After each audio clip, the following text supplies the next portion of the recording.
trick is figuring out how do we structure government systems that pool resources and hence facilitate some redistribution, because I actually believe in redistribution, at least at a certain level, to make sure that everybody's got a shot. You could call this, in a neutral way, if we wanted to do that, is just a discussion on tax equity. We're going to have government, no matter who is the president, and you have to make just decisions on resources.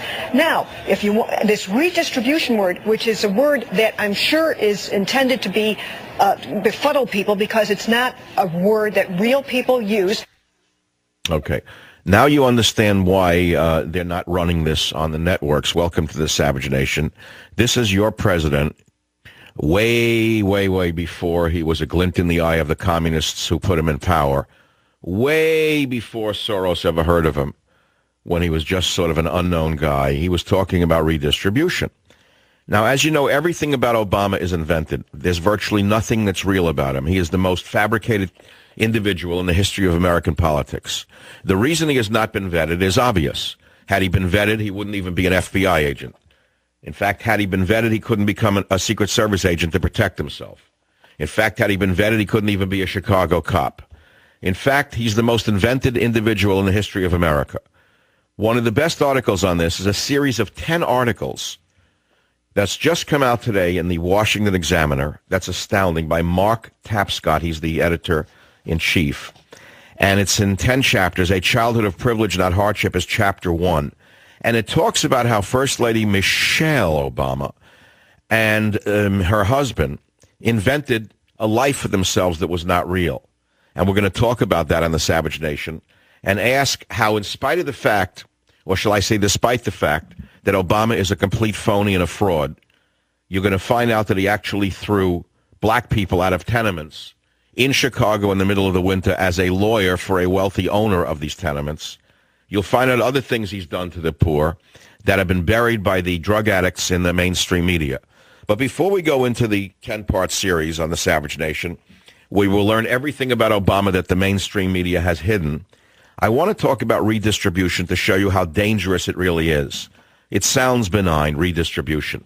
After all, you could say, well, by paying taxes, we're already redistributing wealth.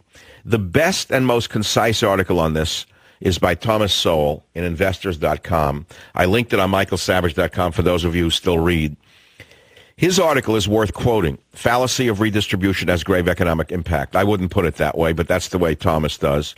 And I'm going to read you some of it. The recently discovered tape on which Barack Obama said back in 1998 that he believes in redistribution is not really news. But the tape surfacing may serve a useful purpose if it gets people to thinking about the consequences of redistribution.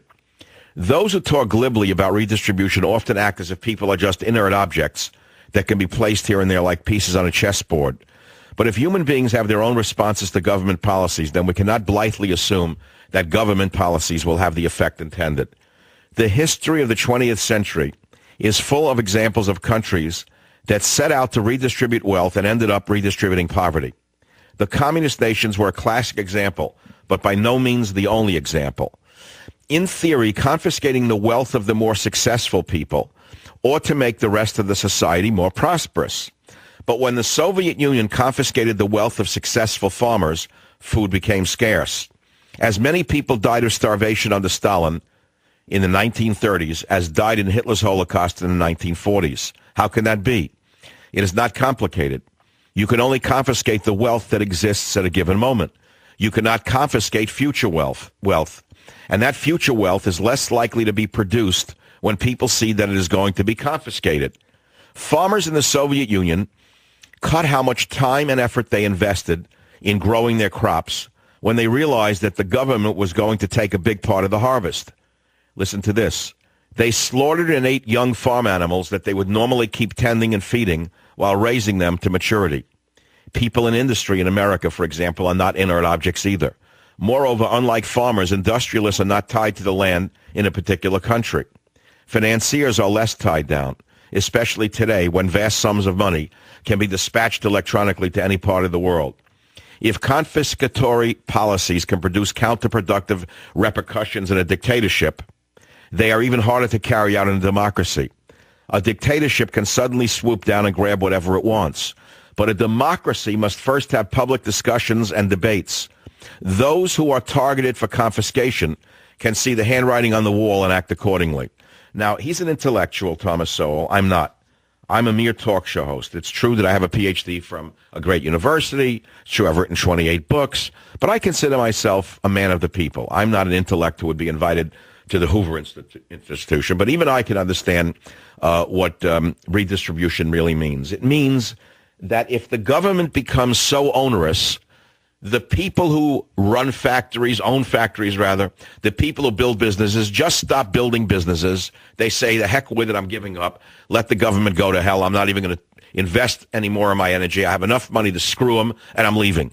That's how it works. And so those of you who are jealous of others in society who have better shoes, nicer cars, and prettier wives, you have to understand that eventually you'll wind up eating your own shoe leather if you keep following the line of Barry and Michelle.